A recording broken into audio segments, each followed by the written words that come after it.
Welcome to a very special edition of the S&D Podcast Show on the Schmuck Sports Network. This is our 2014 Major League Baseball preview show. Dan, what's going on? Not much. How's it going tonight, Steve? Can't complain. We have an amazing show tonight. Two amazing guests. But here's the thing. It's a little bit of a twist. This is our baseball preview show. We'll tell you that much. Yes. But both guys are very big football fans, so we will talk football free agency with both of them. Oh, yeah. So it's the free agency special on top of the baseball special. Yeah. Two specials in one. Lucky for all you guys. So first off, we have license plate guy, Joe, coming in curveball at you. Everybody thinks he's just only a Giant fan. He's also a big Yankee fan, so we're going to have him come through, talk about the Yankees. Of course, we're going to talk about the Giants. We can't go a conversation without talking about the Giants with Big Joe. On the other hand, we have a very special guest. We're excited to bring him on the show for the first time. Matt Cerrone from MetsBlog.com and also his own personal website, MattCerrone.com. So it's going to be awesome. A lot of Met talk, a lot of Yankee talk, Mets talk, Giants talk. This show is going to be an amazing special. And, of course, after both of them, Dan and I are going to go into our own Major League Baseball award and our prediction segment. So stick around for that. Stick around for Joe. Stick around for Matt. Right now, you're going to go listen to Intermezzo by Rob Barden, and we'll be right back.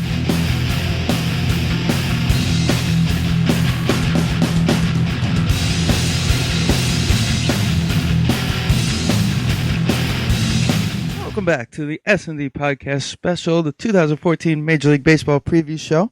Right now, we'd like to welcome in to talk some Yankee baseball. We'll also talk a little football with him, of course. Joe, LPG, license plate guy. What's going on, Joe? What's up, Joe? What's up, fellas? That's up. Thanks for having me again. No problem. Long time no speak. How's it been?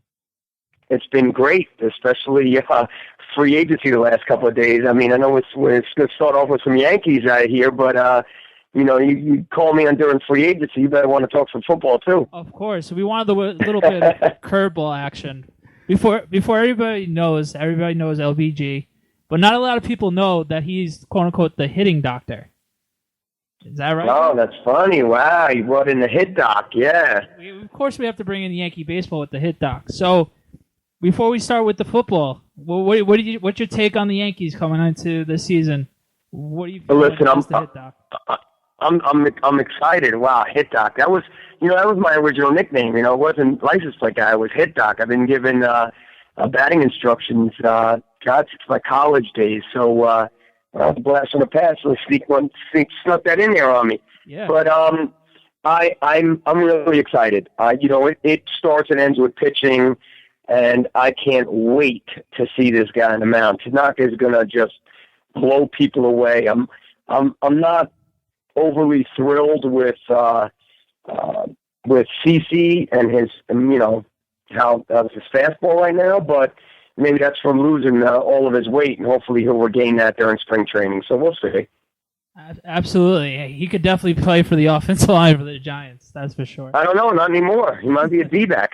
Yeah. They may have linebacker. Scary thought. Linebacker. Anyway, with Tanaka, he seems like the biggest superstar in the world, and he's ready to take New York by storm. And it's going to really be exciting to see. He has this famous wife in Japan. They bring a poodle on a 747 jet, but he backs it up with 97 miles per hour and a nasty changeup and stuff like that. So it's definitely going to be insane to see his first start in Yankee pinstripes. That's for sure. He will be the ace before it's all said and done.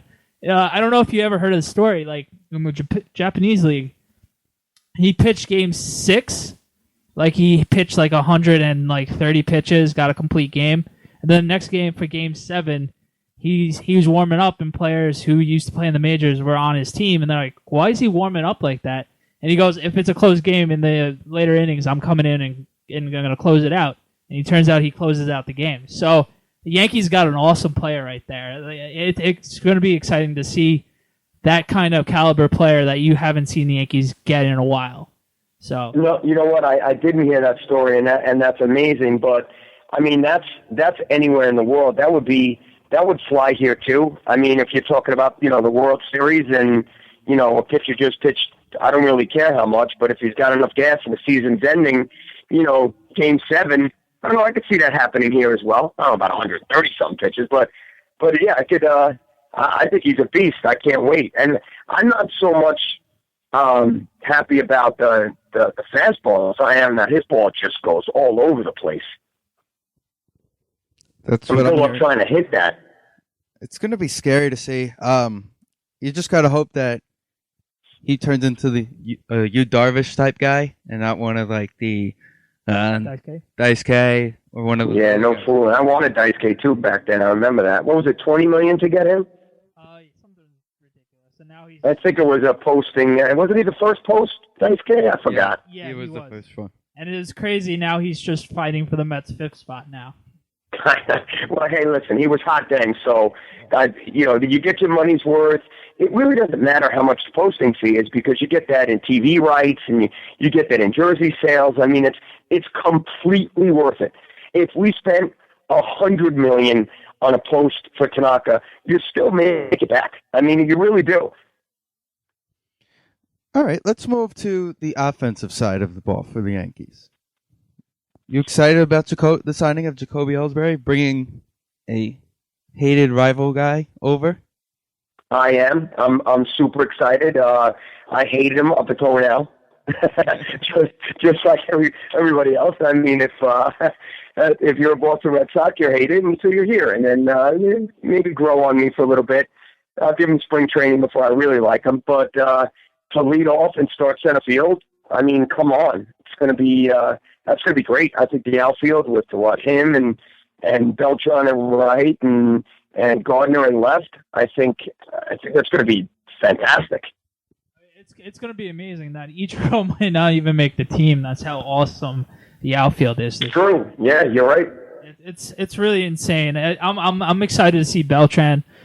Being a lifelong Met fan, I'm nothing but happy for the guy to actually make it in Yankee pinstripe and actually try to contend for a World Series. And I'm really excited for him. He's gonna do awesome. Being obviously we all know he's a switch hitter, especially at Yankee Stadium. He's gonna go off this year for what maybe might be his last awesome year. But I'm really excited to see Beltran just take off this year. It's funny you say his last year. I mean, if you look at the Yankees lineup, if I'm not mistaken, 1 through 9, we'll go through it. If it's Ellsbury and Jeter's in the 2, right? Yep. Then you got Teixeira, Beltran, probably Beltran and Teixeira. Mm-hmm. Then you got McCann and probably Soriano. Is Kelly Johnson playing in third? That's what it looks like. Yes, as right now. Yes. All right, so you got Johnson, Roberts, and Gardner, right? If you look at that, you don't have one player, not one, under the age of 30. And that's what's scary about this year's Yankee team. You don't have one, not even Ellsbury. He's 30. So you're talking about putting a team together to win it now? Yeah, you better. Yeah, absolutely. This year is all or nothing this year for the Yankees. Here's the biggest. Now we get into the relievers. This year's going to be a wake-up call for a lot of Yankee fans. Welcome to the real baseball world, Yankee fans. Yeah. I actually like David Robinson. He's a very good established pitcher. It's going to be interesting to see how he is going to be as the closer.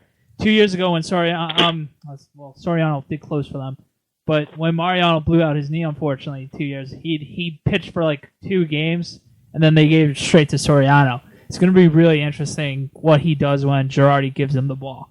I feel so bad for him, and I like him. But if I was David Robertson, you'd have to save 50 games in order for us to even look at you like you should be the closer. I mean, he's our closer. That's what it is. But I feel so bad for him to have to be in that uniform because of Mariano. And that's just the way it is. And I believe in Robertson, but he better be stellar. Yeah, 100%. It's gonna be a different attitude for him this year. I really hope he's ready because he like you just mentioned that he's a fan favorite, but that was because he was able to get holds. Now it's going to be a different animal, especially covering for the greatest closer of all time. So his work cut come out. What else do you think about the Yankees starting rotation? Hopefully Pineda comes back. That trade has been a bust on both sides. with Montero. Didn't he just have a stellar outing last time he was out? Yeah, he was. He's slowly coming back to that form that he was 2 years ago when he was the All-Star for the Mariners. So if they could get him from his 2 years ago, and we have Tanaka, him, CC if he ever wakes up, and Kuroda, that's some good pitching staff. And I'll be going. I love Kuroda. You're right. I love Kuroda. CC, I'm telling you guys, I'm tiny bit worried about CC. Tanaka, Kuroda going to lead the staff. Nova. Yeah, of course, Nova. He had a great year. What are you going to get out of Phelps? And how about who's that pitch? Adam Warren, right? Mm-hmm. What are we going to get out of Adam Warren? I mean, I like the staff. I really do. I would love one more arm for some reason. I'm with you. You can never get enough arms. Don't forget the other guy they brought in was Andrew Bailey. Oh, that's right. Oh, yeah, true. I didn't even include him. But he wouldn't be a possible starter anyway. I think Warren took that spot. Yeah, absolutely. So with us going through the whole roster, what do you think their contention is for the AL East? They win it all and they win the World Series. That's it. All right, that's typical. Drop the mic. Was that tough enough? Yeah, was that tough enough? They're gonna win. They're gonna win. I don't know, 100 games. All right, I'll take that from you. All right, over under 97. But I really believe they have a stacked team. I really do. Got to stay healthy, man. Absolutely. I'm excited to see McCann's as well. I think me too. He succeeds there. Oh, 100%. He takes no crap from anybody. As us being Mets fans, we've seen it through thick and thin. He's gonna hit pop shots that are gonna go out. Oh yeah, he's gonna be so happy to be in Yankee Stadium this year, and the best part is he can DH as well. So exactly, yeah, that's true. So he's gonna have more opportunities to get more at bats, which is awesome. That's what he didn't get in Atlanta. So I think he's gonna be the dark horse for the Yankees to be the surprise player this year for the Yankees. Who if you had to pick one surprise guy that not everybody should know, but you'll be like, all right, this guy's going to carry the Yankees this season? Well, I mean, you just nailed it. I don't think it's a surprise. I really do believe that McCann is gonna be a beast. But honestly, who everybody thinks should be a beast and hasn't been, I really, really am looking forward to Teixeira having a big year. I hope so. With all that money and how much he has, he owes it from, especially the last couple of years. Last year was rough with his wrist. I know that's the toughest injury for any batter to go through. So hopefully he steps up. He's been slacking the last couple of years, and it's really the money's that he's earning is really not. You're not getting the money that he's actually earned. So it's really interesting to see. I'm not saying he's gotten a free pass. Oh no, absolutely not. But he hasn't taken the brunt of New York hatred either, and I hope it doesn't come. I hope he really puts together a nice year. All right, Joe. With Derek Jeter retiring, did you think it was the right move by him to announce it? Absolutely not. Derek Jeter is. You know how big of a Giant fan I am. But Jeter is one of my all-time favorite pro players in anything. He is the consummate pro. He carries himself unbelievably well. He is the most respectful guy. He stays out of the media, even when the media is looking for something. The guy is a machine. I mean, think about it. I'm older than you guys, and he was in my childhood. So I really was looking forward to Pete Rose's record being broken. I was looking for him to be, I don't know, maybe I have blinders on and I'm a big homer, but, I wanted him to be player coach. I wanted him to play till like 60. I really did. That's how much I love that guy. But he can do what he wants. He's earned that right, and he's going to be missed tremendously.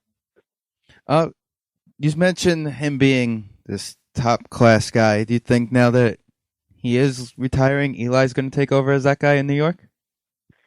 It's funny you say that. I had a couple of Giants come to my school today. I had Justin Pugh and Eric Herman, and one of my students asked Justin, what's it like to give up a sack, which I thought was a great question. And, he said, well, the first thing you do is you run up and you pick up you pick up Eli, and and the first thing Eli says to these guys is, oh, it's completely my fault. It's my fault, guys, my fault. And it's funny that somebody that you would consider a leader takes that blame, even though he blatantly knows that the lineman messed that up. And he said that's just the kind of guy that Eli is. So, yes, I do see that. Eli is a quiet leader. Will he take that over? I don't know. The Mets fans and Jet fans are going to hate me for saying it. They probably do already, but it's somebody on the Giants or it's somebody on the Yankees, because they're just the faces of New York when it comes to sports. No offense to David Wright or no offense to anybody on the Jets. It's just the way it is. So if it's going to be somebody, I'd love it to be Eli, because I don't think it's going to be anybody in the Yankees for a while. Well, it goes without question. I agree with you 100% with that. So if the Jets keep Sanchez, you don't think him and his cornrows could be the face of New York? I don't, man. I really don't. And I do think they're keeping him, which is even more funny. Funny, I saw your status. We're switching up to football. It's free agency. When we have our baseball preview show? Why not? Let's talk some football. We talk a little bit football. So I saw your Twitter and Facebook, since we are friends and everything like that. Joe, I love Akeem Nicks. Where are you getting this optimism from? You know what? I'm taking a beating about it. Everybody keeps telling me how wrong I am. I probably am. I don't know why I think he's back.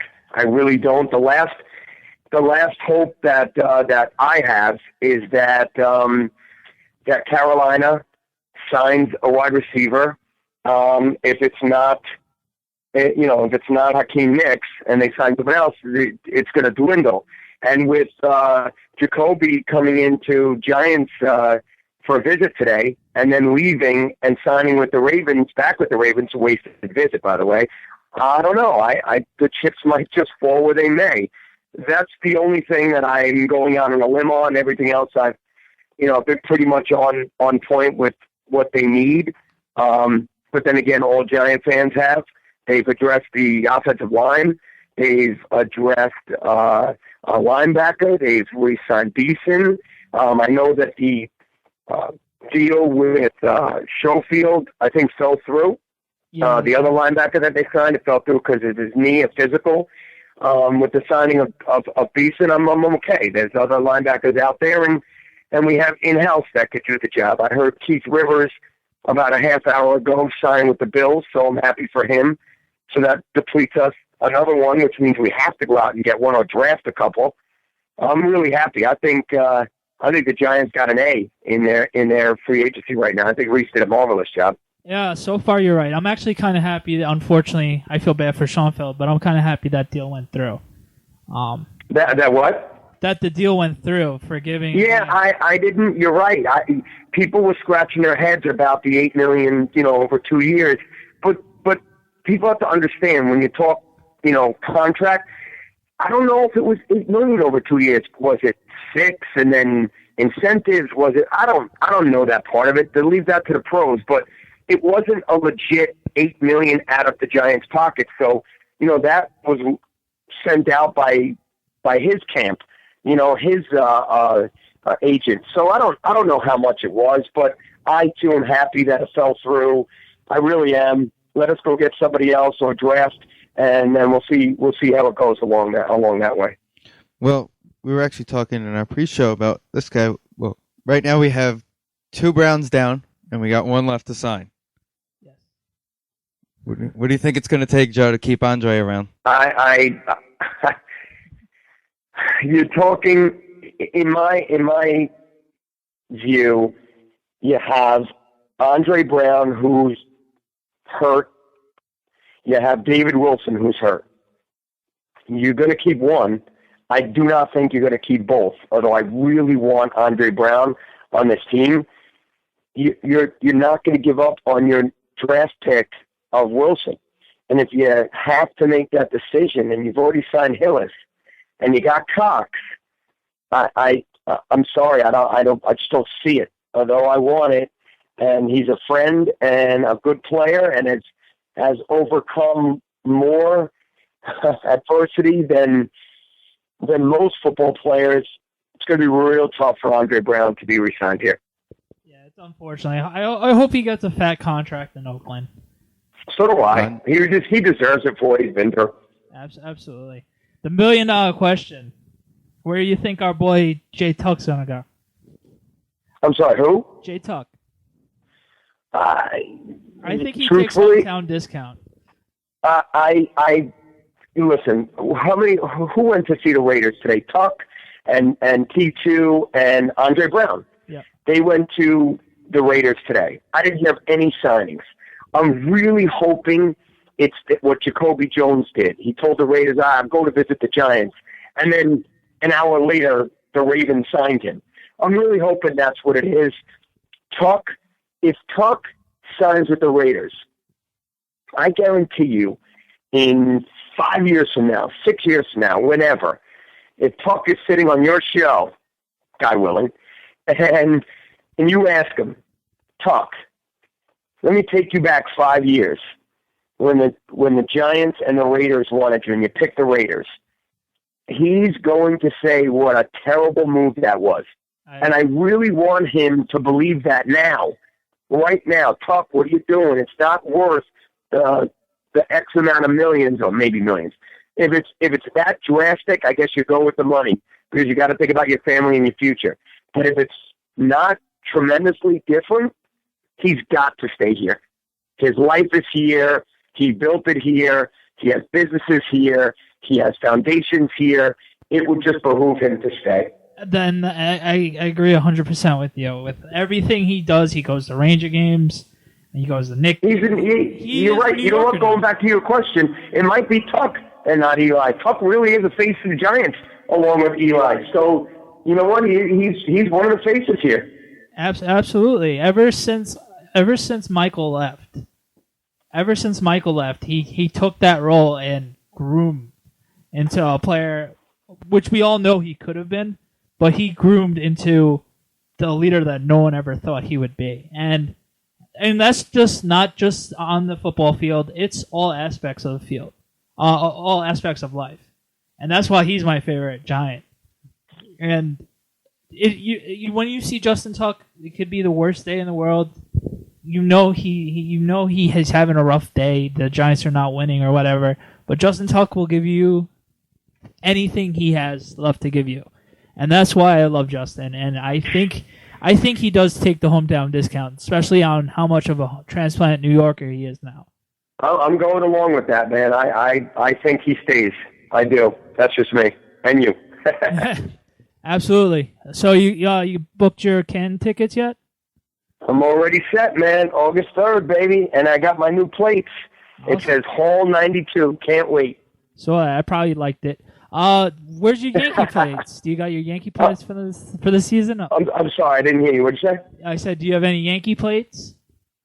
You know what's funny? I this is hilarious. When I got a new Jeep, or I bought a used Jeep long time ago. Obviously, I've always had Gino Nance on my car. That's never changed. I've had that since I was 16. Of course. And hopefully that'll be passed down to my kid. But I worked with a guy my last job long time ago, and he was the most annoying Met fan in the world. I'm sure he thought I was the most annoying Yankee fan in the world. But we even drove in together. I mean, we really drove each other crazy, became good friends. But because of him, there was a time, it was only about a year, but there was a time that I got a Yankees license plate, and it was like the Yankees emblem, and then it said, hate Mets. It was H8 Mets. And I never forget when I got it, we stopped carpooling because he wouldn't get in the car with me. As much as I love you, Joe, that's a mean license plate. But it was mean. It wasn't even for the Mets fans. It was literally for him. I know. It's okay. And then, of course, I changed it over. I take the hate Dallas one in any day of the week. So I love that play. My favorite one, hate Dallas. How about that? How happy are you that you don't have to see DeMarcus Ware unless we play in the Super Bowl again? You know what? I tweeted today on License Plate Guy. I tweeted that I'm not only happy. I'm so happy that he's gone, but I'm so happy because years back, 2, 3, 4 years, when the Redskins and the Cowboys, et cetera, were scooping up all these players and spending millions upon millions of dollars, and the Giant fans were just sitting there like, what the heck are we doing? It comes full circle, guys. Here we go. Now they're in trouble, and they can't fit anything under the cap, and here go the Giants winning, spending, doing what they got to do. And the Giants don't even have a ton of money, but they have enough, and they're getting it done. And you see how everything goes full circle. I love it. And during that time, did they win? No. It's true. They don't. They just keep paying and paying and paying, and I'll tell you what. Love it. I do like where DeMarcus Ware went, though. So do I. I think the Miami Heat of football right now happens to be up in Denver. Oh yeah, and I heard rumors that Steve Smith might go up there. Oh my God. Yeah, I think everybody. It's literally the Miami Heat. I think they want to have this big trio up there. It's amazing. I'm surprised Puck hasn't had a visit up there yet. Well, Seattle's the other team that wants every defensive lineman also. Yeah, it's true. Apparently they brought in Jared Allen and Peppers to Seattle. Yeah, I don't think I don't know about Allen. I don't think Allen's going to get the money that he wants, and he's literally said that he would stop playing. He'd pull a Barry Sanders. Oh yeah, absolutely. Wow. You know, the guy that was released today that I'd take a chance on is Chris Clemens. I would too. From Seattle. I would too. But he's big money. It's not taking a chance. I mean, he's a proven player. Right. The only thing is that as long as he doesn't want the $7.5 million that he was making. Yeah, exactly. But they're guys. They have families. They need a support. So of course we understand. No question. All right. So 97 plus and a World Series ring this year for Jeter to go out on top. Oh, that would be phenomenal. I'd take a ring for Jeter to go out on top, and I'd take a ring for the Giants this year as well. How about that? Let's do that. Any chance the Rangers go win the Cup this year? Well, I'm an Islander fan, so. So that's a no from you, huh? Sorry. And I'll take the Knicks win the championship. They got to get the goals. If they get the goal scoring and the timely defense, they could easily do it. Yeah, well, we'll see. I mean, second season starts pretty soon. I'll give you 2 out of 3 rings. How does that sound? You know what? I'll take those 2. I'll take one from any of them. But if I had to choose, it would be Giants. But I'll take the Giants and the Yankees winning. Before you leave, how's Brendan handling retirement? He's like 8. He has ADD like I do. I mean, the guy does not stop. His knee is feeling okay.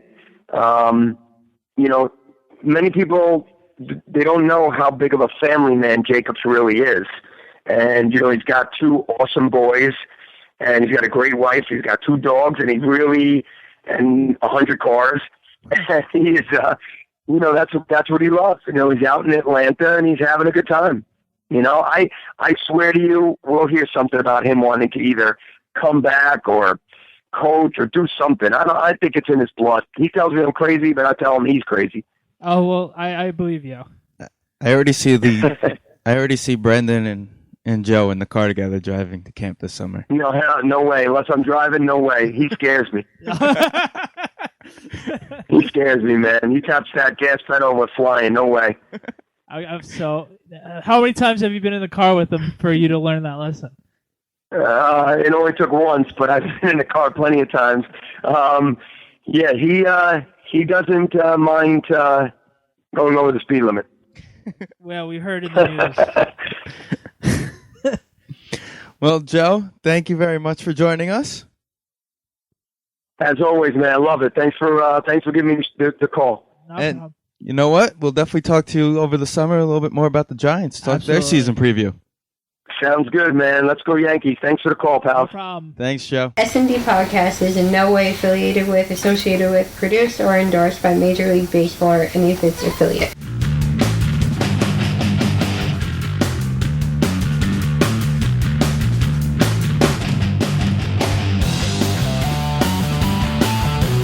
All right, welcome back to the S&D Podcast. You just listened to Intermezzo by Rob Barden. We welcome MetsBlog.com, Matt Cerrone. He also has his own website, MattCerrone.com, right, Matt? Yeah, thanks for having me. Not a problem. Welcome aboard. Why don't you give us a little background on our listeners who don't know who Matt Cerrone is? How did you come up with the idea of MetsBlog.com?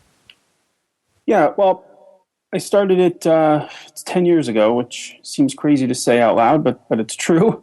It was just a hobby. It was just text on a blank white page. It wasn't very complicated. And I was living in Washington, D.C. at the time, and it was a good way to sort of keep in touch with the team and just kind of stay tuned in. And people kept reading, and it grew, and I partnered with a blog hosting company that was able to implement a lot of technology on it, things I was not familiar with, like comments and RSS feed and, graphics and stuff that I just, that wasn't my background. And that allowed, the site to become more of a blog in that manner. I purchased a domain name. I actually hemmed and hawed between whether it should be MetsBlog or MetsWeblog.com, because at the time they were being called web blogs as much. Thankfully, I chose MetsBlog. I did a ton of work behind it, a lot of promotion. This was long before Twitter and Facebook to a certain extent. So I used a lot of old school media, whether it was print, or TV, radio stuff, trying to do interviews and things, organizing events to help, promote, and get TV out there to cover the get-togethers. The Mets were playing well, so that wasn't difficult. And I think through that kind of exposure, it really grew. And then when SNY launched their television network, I approached them about a partnership because, I was looking to get a little bit more access and needed more resources in terms of ad sales and stuff. And so we found a partnership, and I've been there ever since. They recently hired me to be their executive editor and director of digital content for the overall network. And so we're working on a lot of great stuff, in terms of building out some of these other team sites and, formalizing them a little bit more and getting them to be a little bit more like MetsBlog, which has really been a big success. Absolutely. That's congratulations with that. Thanks. That must have been tough, you living in D.C. 10 years ago. Not like how it is today with MLB at Bat, where you're able to pay $100 and something for the whole season to watch out of market games and everything. How were you able to keep a track, being on top of every single Met pitch and everything, since there wasn't a Twitter or ESPN and everything else wasn't as good as it was today 10 years ago? Like how did you keep a track on that, you being out of town for the whole season? Well, there's two things on that. Well, the MLB Extra Innings had just launched. Actually, we had Comcast cable down there, and I grew up in Connecticut, and I moved there in my late 20s. So I was, it's not like I grew up out of market. I mean, I was down there when we moved. It was late 90s, and the Extra Innings package was out, so I was able to watch the games that way. But WFAN came in at night, so I listened to a lot of games. Daytime was difficult to pick up that signal, but at nighttime you could always get it. As far as North Carolina, South Carolina in some cases, so I was able to listen to the games. The other thing was, the supply and demand of information was different. So while there wasn't as much available online, there wasn't really the same type of demand as there is today. And so it was a little bit more easy to aggregate it. And really the value that I provided, and I still do, it's still really the brand of the site. The value that I think I provided people back then was that I had the time and I had the ability to sort of aggregate all this stuff, sift through it, and help prioritize it for you. You can go to your meeting or go to your kid's Little League game or do whatever you need to do. But, Matthew Cerrone and MetsBlog will be there. and you could always check back.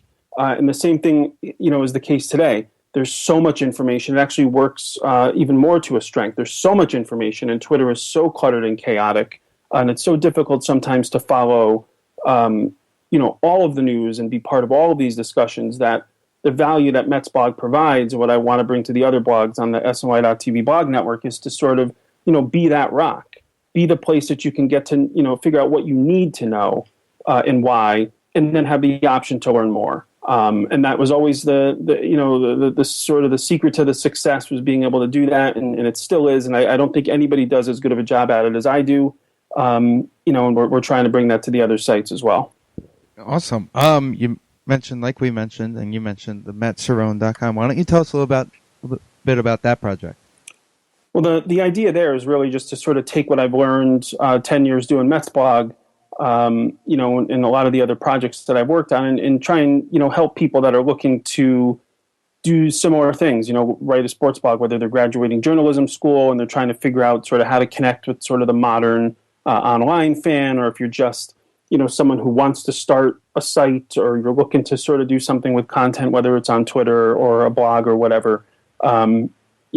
You can sign up on MatthewCerrone.com for a newsletter. I do Q&As on video. There's a podcast with other bloggers talking about how they do what they do and why. And it's basically just a class, I'm hoping, for people to learn about sports blogging and how to make it work and what connects and what doesn't. Wow, that's definitely very interesting, especially for us doing our weekly podcast. That's definitely something we would definitely love to learn more, especially someone from you who's been working close hand-to-hand with the Mets for the last, since 2006, I would assume, right? Since SNY. Yeah, the partnership with SNY was actually started in 2007. It took us a year to figure out how it would work. But, we finalized things in 2007. Okay. That must be really cool, obviously, growing up as a Met fan. What was your key, wow, I'm actually in flesh helping out SNY.TV and working side by side, pretty much working with the Mets as much as you possibly can? What was your, wow, I'm really doing something I really loved and following the team that you love? Yeah, I mean, to be totally honest, I was far more excited in awe of what was going on prior to that. I think before joining Mets blog, I was doing 3 million page views a month already. And that to me was incredible. The fact that I could start this from nothing and build it up to that point, to me was most exciting. Knowing that many people were checking, 30 or 20, 30,000 people every day were checking the site, was incredible. At the time, I wasn't making a ton of money from it, if any at all. And, a lot of people made donations and, just sent money to, help keep things going. I mean, that to me was always the most amazing thing, and something that I'll always be grateful for. That was more powerful than anything. From my own experience, just from something that, when I was 10 years old, that I never thought would be an opportunity, was getting to, meet people like Darryl Strawberry and Doc Gooden and Keith Hernandez, and not only get to meet them, but to have these guys know who I am and compliment the work I do. That just blew my mind, and it still does, to be totally honest. It still doesn't seem to make a ton of sense to me, but I love every second of it. Absolutely, that sounds amazing. Absolutely, that's must be like everybody's dream, especially growing up being a big Met fans like ourselves. That's definitely a goal to strive for, 110%. With this upcoming season, might as well jump into this upcoming season. So when did you come back from Port St. Lucie? I've been back for about a week. I was only down there for about a week and a half. I think I got back right before March, so 28th, somewhere in there. Okay. With this season, there's a lot of to be optimistic about, but there's a lot of question marks. Sure. Of course, we all know the question about first base, who's going to start, with Ike and Duda both being injured right now. There's a lot of questions up in the air with that, and then the whole billion-dollar question of Ruben Tejada, or the Mets trying to get Steven Drew, or they were going to try to get in a trade with Nick Franklin, just to name a few. Well, what are you excited for in this season's Mets? What are you looking forward to 2014 New York Mets season? the Well, most? I'm looking forward to, more than anything, I think seeing Zach Wheeler, seeing his development, and Noah Syndergaard when he gets up here in the summer. I think if those two can put together the kind of whether rookie or sophomore seasons that people expect going into next year, with Harvey coming back. I mean, Harvey essentially is an acquisition at that point. Knowing Cologne is under contract and those guys. I mean, it's really an exciting rotation. I mean, and that's complete slight on Dylan G and John Neese, who no one really talks about, but who had really good second halves last year. I love pitching. I was a pitcher in high school. I'll take 1-0 over anything every day. And so I love that, and I've always wanted to see sort of a homegrown dominant rotation. And, if these guys can do it, that'd be tremendous. That without question is what I'm most excited for. I'm also looking forward to seeing how Granderson plays. He's a really nice guy, big personality, all that stuff is terrific. But, the stuff he was doing back in Detroit, it was incredible. And, I don't expect 40 home runs. I don't think anybody does. But, if he can do something in those 20s and maybe bring in some more triples and, increase his doubles and basically just provide that protection for David Wright, I think it's going to make Wright that much better too. So, I mean, those are the positives. The negatives, as you clearly outlined, are first base, shortstop, and the bullpen maybe. I think the bullpen has the potential actually to be very good, but it also has the potential to be god-awful, and so I think we'll find out on that front. But the shortstop and first is just, it's painful, and what's worse is that they're important positions. Shortstop really sort of, runs that middle infield. There's a lot that goes into it. The fact that they don't really have anybody that they like, which is obvious, is concerning. And first base, you want to have some consistency over there. And, at the very least, they're going to have a platoon because it looks like Josh Satin will play and then, one of Duda or Davis, assuming they're healthy. And we don't even know if that's going to be the case. So, I think it's premature really to dig into it. We're going to know more in the next week or so. When Ike, I think Duda is going to get into a game here later this week, and Ike will probably DH at some point in a minor league game. So we'll know next week what the situation is with first, but it's definitely a weakness. There's no question about it. Absolutely, and we've been reading all your articles, of course, and everybody on the site. I saw your article, was it yesterday or 2 days ago, with the whole Nick Franklin and the Stephen Drew and everything like that. If you were Sandy Alderson, obviously you can't really make the move because it's a trade for Nick Franklin. If you're Sandy Alderson, if you had the choice of Nick Franklin, Stephen Drew, and Ruben Tejada, which way would you go, personally? Well, I mean, if the three of them are just lined up there waiting to take the field, I would say probably take Stephen Drew at that point. But, it's not that simple. And if Drew wants 2 or 3 year contracts, if Nick Franklin's going to cost me Vic Black or Jake DeGrom and Tejada's on my team, I think I might go with Tejada just for now and wait and see what Drew is willing to do after the first of the year. I don't want to trade any of those pitchers right now for Franklin, who doesn't really, and look, I haven't watched him, so it's very difficult for me to say, but the player development scout type people that I've spoken to, all, in minor league experts, Jonathan Mayo in particular, because I quoted him on the site, none of them seem particularly impressed with Franklin's defense. It sounds like he's maybe just a cut above Wilmer Flores.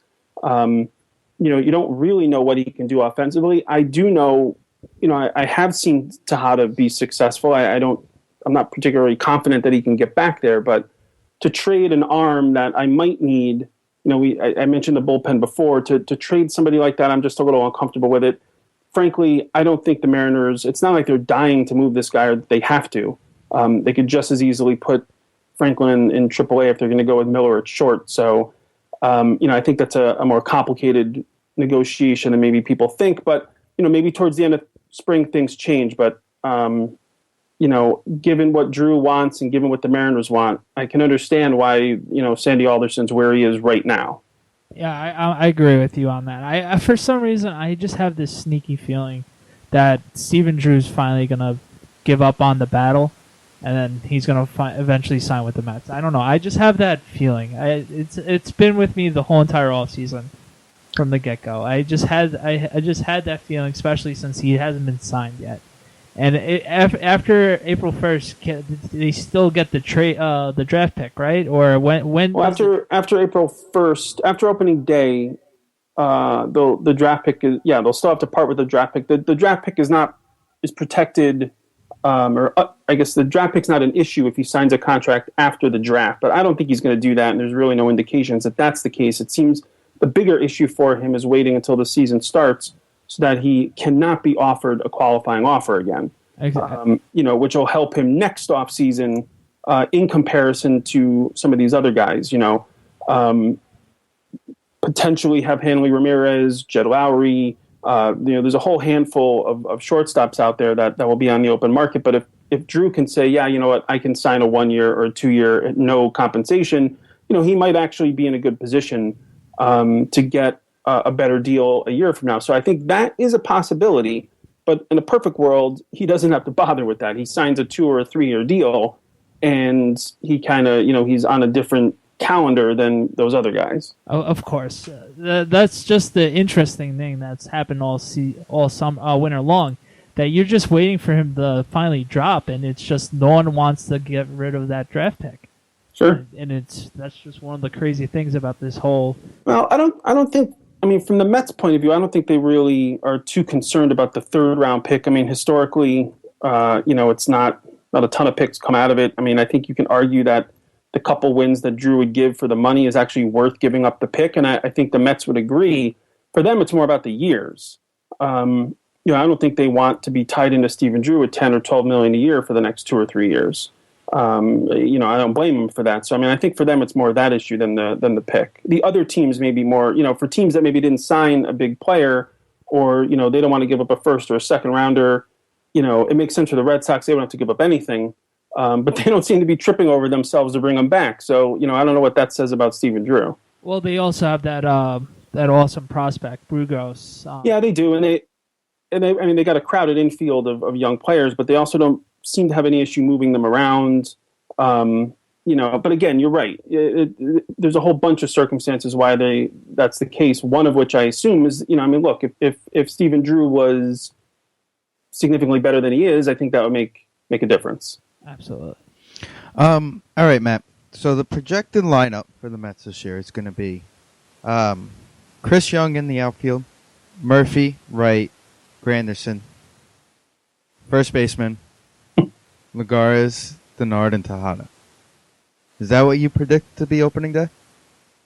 Probably. Yeah. I mean, I think there's I would say 50-50 that the shortstop isn't on the team, and it's going to be one of those guys we talked about, maybe someone else, who knows.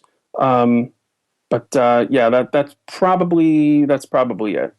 You think that if Tejada is the opening day shortstop, that eventually a guy like Flores will take that over? I think it's possible. I mean, it's hard to say. Everybody's talked about how much quicker he is. He does look it, but he didn't look so great, from what I understand. Yesterday at short, or earlier this week, he started at shortstop. He'll start other games. Spring training's too short to tell. I mean, you're not. That's not the right place. I mean, he really should. If they want to consider him as a shortstop, they need to send him to AAA, let him play there. He's got Wally Backman as his manager, good coaching staff. Let him do his thing out in Vegas. Assess that situation, and if he's playing well and he looks confident, whatever, and he's hitting, okay, then he becomes a legitimate candidate. But I think what you're seeing right now, is it puts a little pressure on Tejada. If he looks great, at least it puts some kind of pressure on the market, although not much. But at least says the Mets have options. And it gives them a look. Lets the big league coaches see what's going on. Lets the front office check it out. I think he's an option, but more down the road. Okay, our outfield is very crowded this year. Unfortunately, Eric Young Jr., who was very great for us, a very good spark plug for us, is going to be the fourth outfielder this year. What do you think Chris Young is going to bring to the table this year? I have a great feeling that Curtis is going to bring a lot to the table, like you mentioned before. He's an all-around player. He had a rough season last year with 2 fluky injuries. So I think he's going to be able to come and help the Mets right away. What do you think about Chris Young? he did have potential a few years ago. He played great. Unfortunately, the last couple of years, his batting average and everything has dipped. What do you want to see out of Chris Young this season? Hopefully, he is the player that was on the Diamondbacks a few years ago when he was with Justin Upton. What are you feeling? What do you expect out of Chris Young so far this season? Yeah, well, I mean, I hope what you just said. Obviously, obviously, yeah. Listen, the Mets will tell you that when he plays regularly, he plays well. Last year he says, and I think the Mets contend, and even the A's, people that have watched them or that know them, have told me the last couple of years, the difference between his time with the Diamondbacks with Oakland was, essentially that they made him a part-time player. The A's rotate players left and right. I think he didn't handle it very well. The inconsistent play maybe got into his head, and it showed.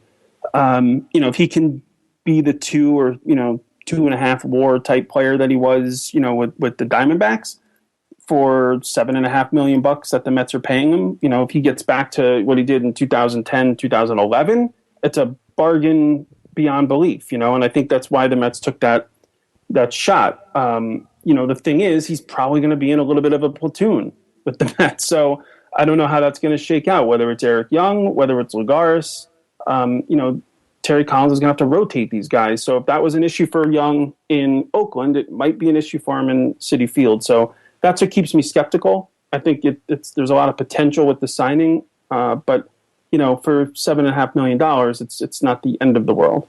I feel like he's kind of like the poor man version of if doesn't show up like the way he's supposed to.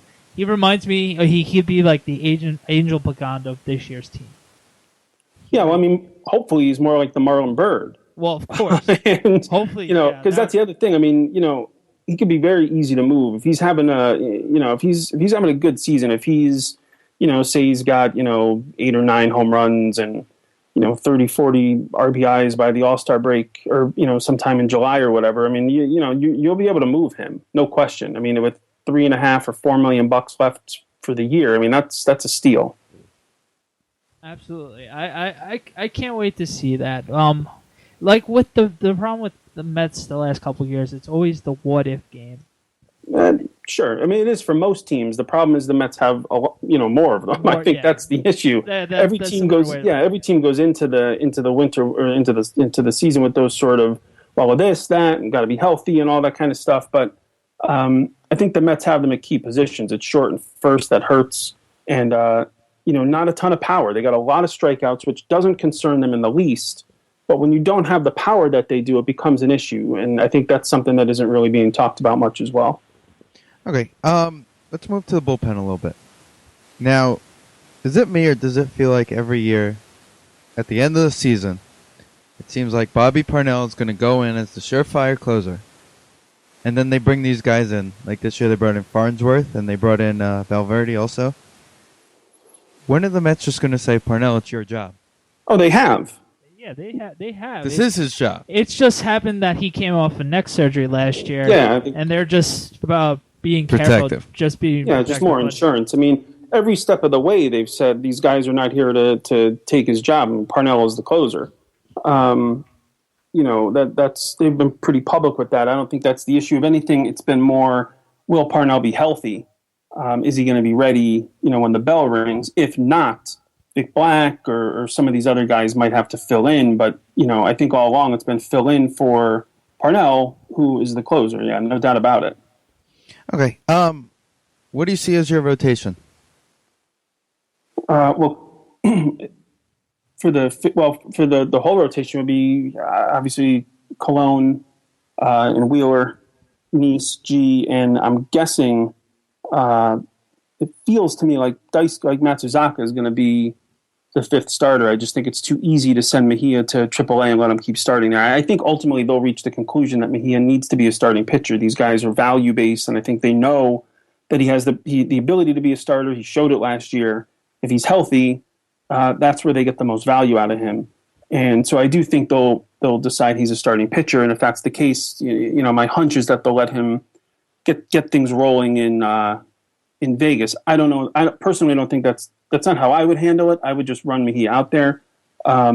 and cross that bridge when I get there. But Daisuke does have an opt-out if he's not on the team by May 1st. And, Mejia does have some health injuries, your health concerns, historically. And plus he's had his elbow cleaned last winter. So, he looks good, but, you can make the argument that he can go to AAA, and the minute they have a need, which, usually is sooner than you want, he comes up and he slots in anyway.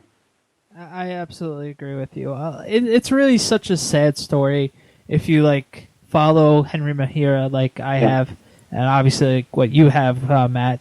He had all the talent in the world, and it just happened that his body can't take as much of the abuse that he has had the last couple of seasons. Because before Harvey, he was the number one pitching prospect a few years ago. Remember when he came up as a reliever, of course, striking out the Yankees? I remember that particularly when I was at that game.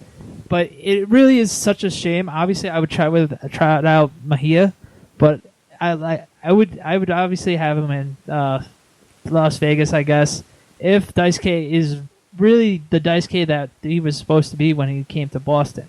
But that's not a guarantee, which he showed. Hasn't he have a decent camp so far, Daisuke, that if he was to be the fifth starter, that everybody would be okay with it? I think most people would. I think you always want the homegrown players. I think people are more, attracted to that. But he's had a good spring. He looked really good at the end of last year. He's made a lot of adjustments. He's throwing the ball a lot. He's a lot, his pace is a lot quicker. I like I said, I just think sometimes circumstance dictates things. It's not always talent, unfortunately. Mm-hmm. And because he has the opt-out, because he's pitched well, and because Mejia, can be sent to AAA, I mean, my guess is that's how they'll go. Okay. All right. And we haven't mentioned the third person in that race, John Lennon. What do you think about him so far? Do you think he's going to be the long man lefty in the bullpen at the start of the season, or you think they're going to just cut ties with him and send him to Las Vegas? No, I think it's the writing's on the wall here for him to be exactly what you said. He'll get some spot starts. He'll face lefties out of the bullpen. He'll, be the mop-up guy or come in the third or whatever. I mean, I think you'll see him play that role.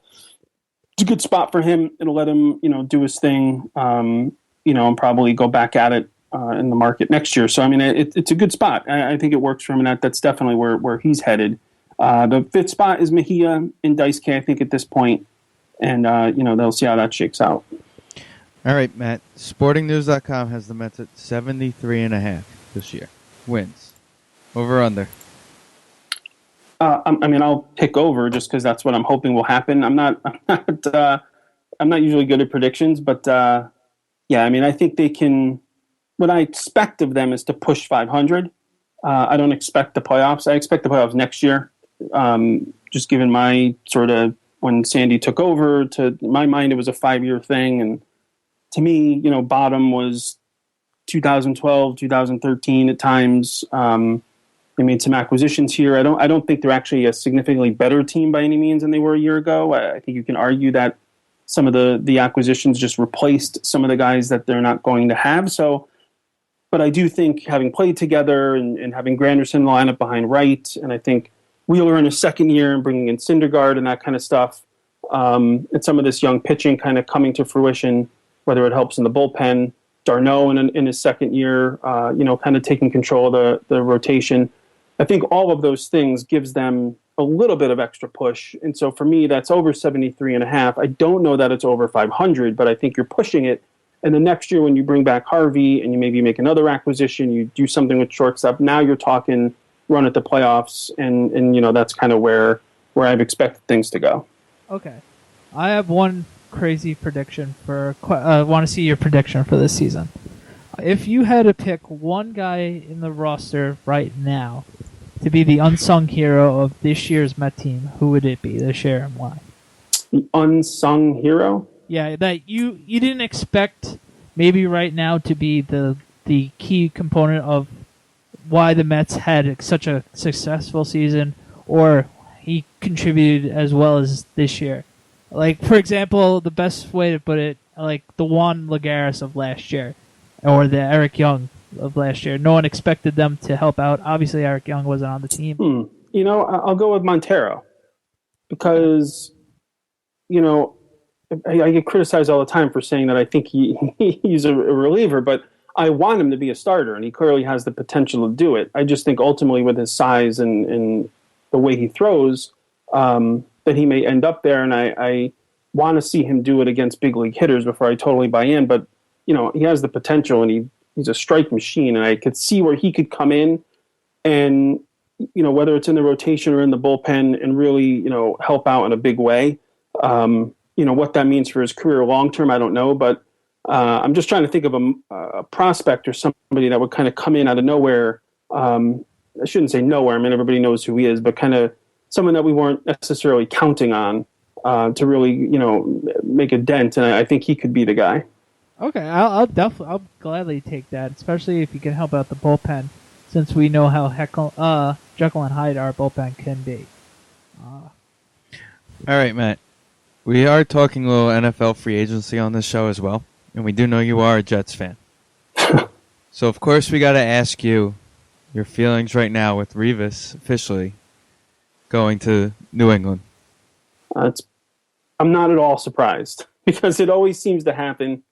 The only thing that makes it different this time is that he went to another team and then went to the Patriots. I mean, usually, you know, they leave the Jets, they immediately go drive up 95 and get off the Mass Pike. So, you know, I'm not surprised. It sucks. It hurts. But if I have to find a silver lining, it's the fact that this guy's been with two teams in 2 years. You know, that the you know, Buccaneers clearly tired of him. So I don't know. Maybe there's something going on with Revis, and it'll be the same kind of situation in New England.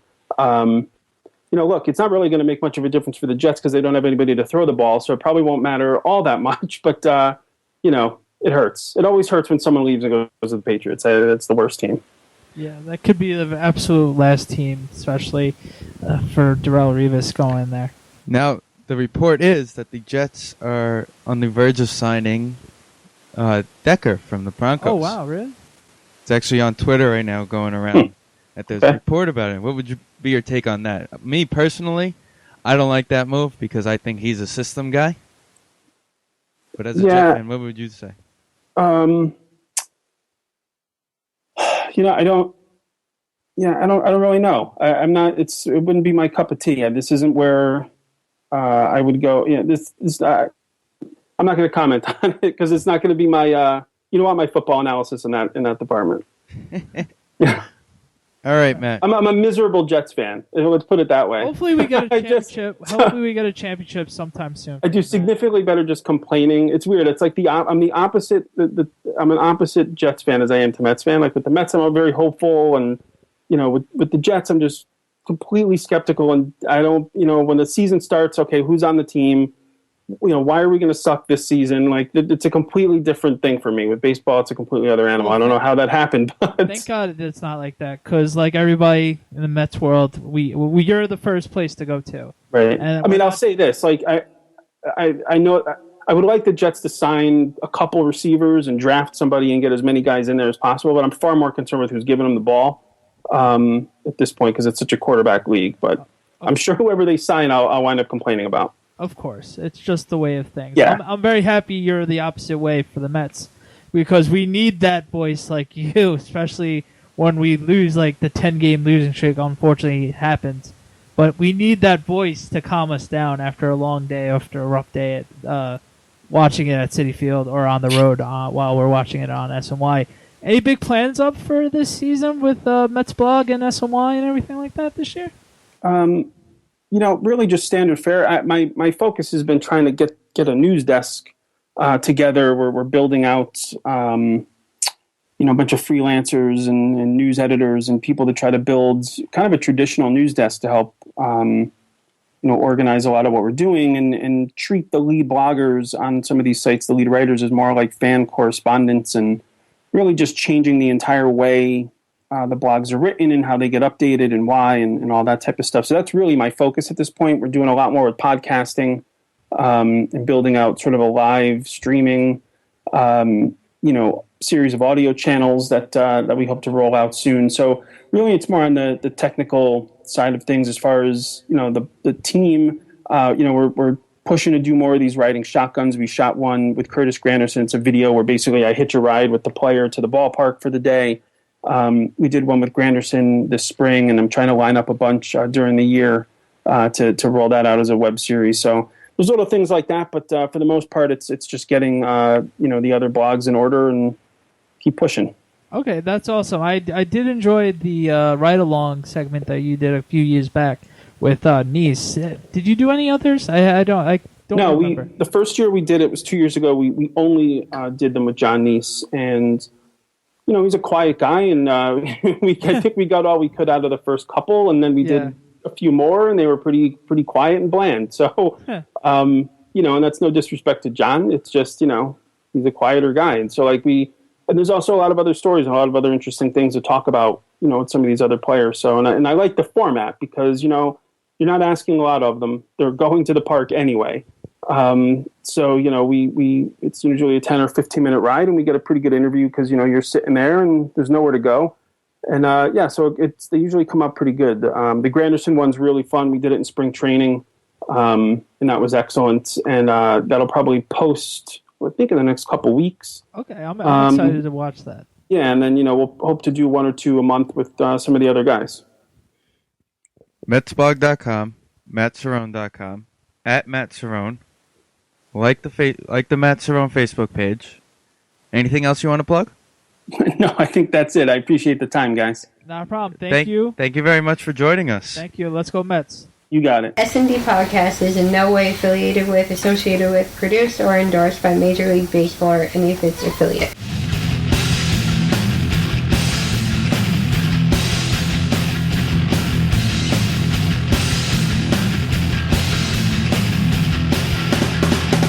Welcome back to the S&D Podcast. That was just an amazing interview that we just had with Matt Cerrone.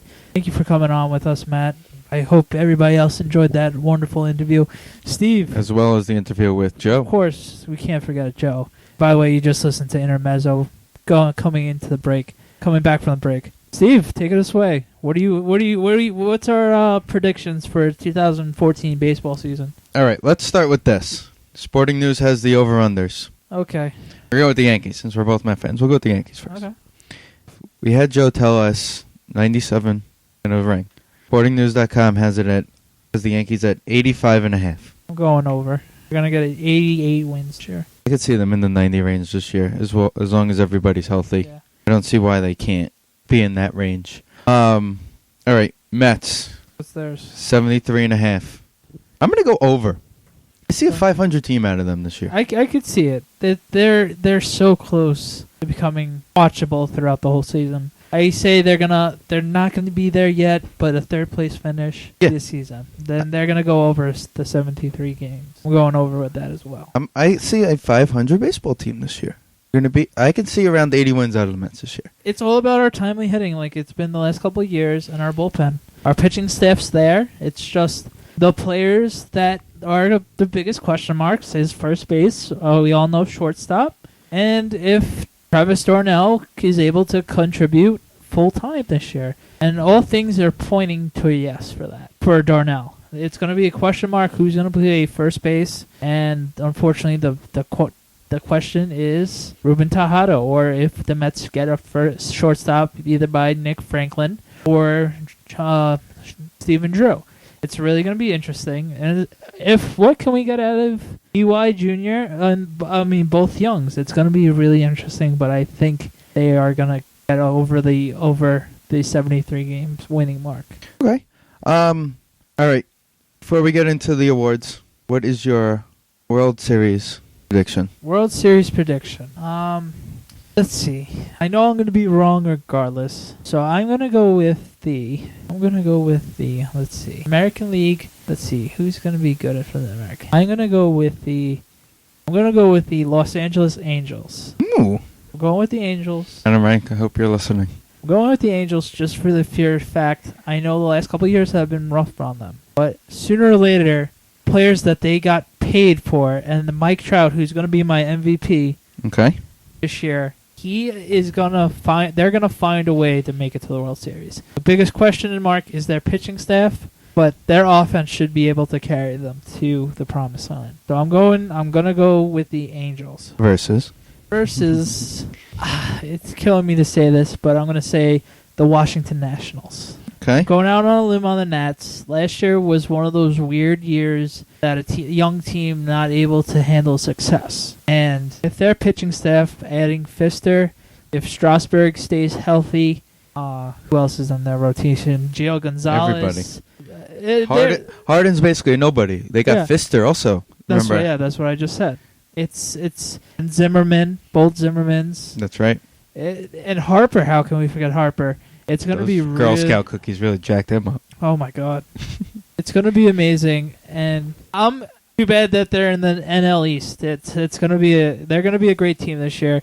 They're going to have a payback from last year. Matt Williams is going to really carry them to be a different team this year. They were the biggest disappointment last year. They're not looking to repeat that situation this year, and I'm going to have them. Take care of that. Alrighty. All right. I'm going to go with a pick that I think out of the NL that most people are going to take, and I just love that Dodger offense, especially with Puig playing a full year. I mean, I just think that he's going to come out and play just as well.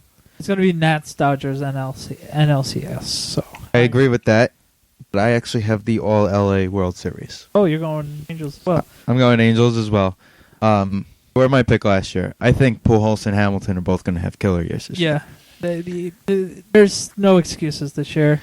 Pujols is going to be healthy this year. There's no way Pujols could be that great of a player one day and just be so bad another day. It just doesn't happen that way. Oh, it doesn't happen. I just can't see it Especially happen. with the best player in the league in Trout being in front of them. There's no excuses this year. All right, so I have LA versus LA. You have LA versus Washington. And by the way, I say Yankees, Angels, and the ALCS. Okay. All right. Who's your World Series champion, Dan? I'm gonna go with the Nationals. Pitching wins championships. It's gonna come down to pitching wins championships, and come on, their five can go pretty much against anybody, and it's just dominating. And it's really, if they could all stay healthy, it's just a matter of our timely offense getting those timely hits that they had 2 seasons ago. Last year was just one of those learning curve years that they thought they were going to be able to just show up and win games. That wasn't the case. And they learned their lesson from last year. I see that 100%. All right, I'm going to go with the Angels.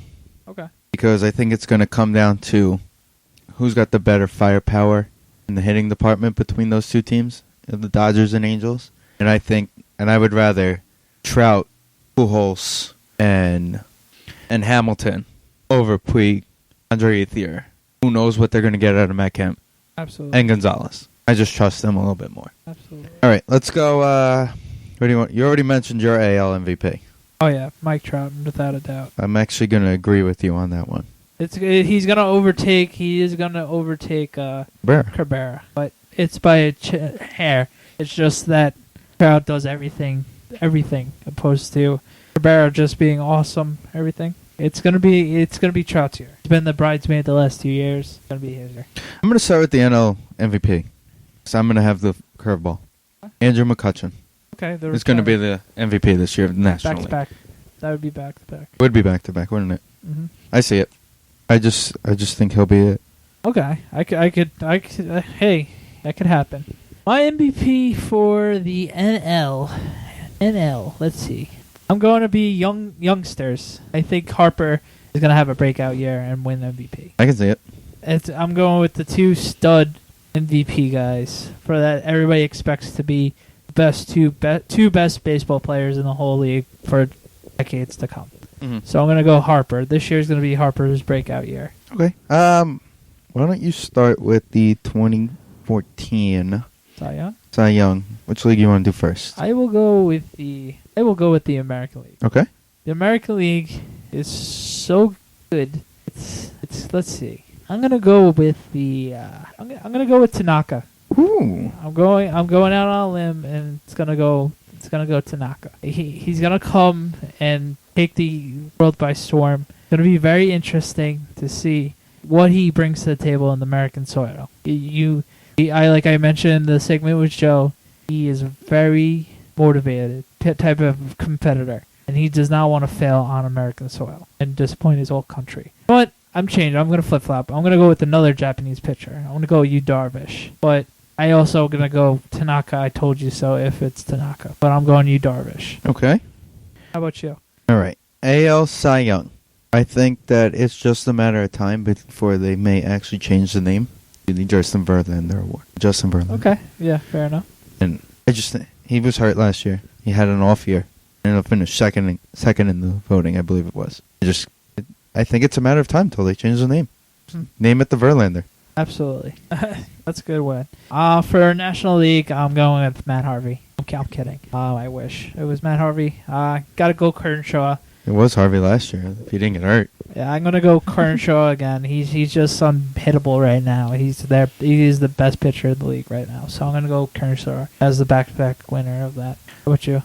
I don't see Kershaw having a great year, but I do see him winning it as well. But the voting's going to be a lot closer than it was last year. Mm-hmm. And if it happens, I told you so, guys, going to be Jose Fernandez. Okay, I could see that as well. That's going to be my if it happens, I told you it happened, guy. Okay, of course. Yes, I could see him. So I see Kershaw, Harvey, and Fernandez. Okay. Possibly being like the three guys for the next 4 or 5 years after this year. Okay. All right.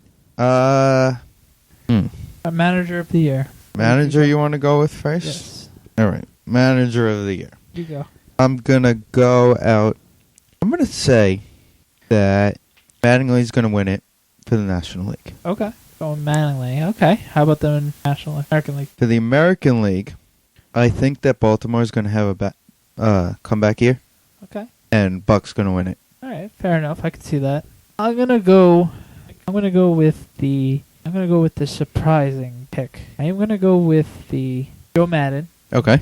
Out of Tampa. Out of Tampa. You never know what you're going to get out of Tampa, and I just think his quirky ways are going to find a way to make it interesting to be in the conversation for one of the 2 wild cards.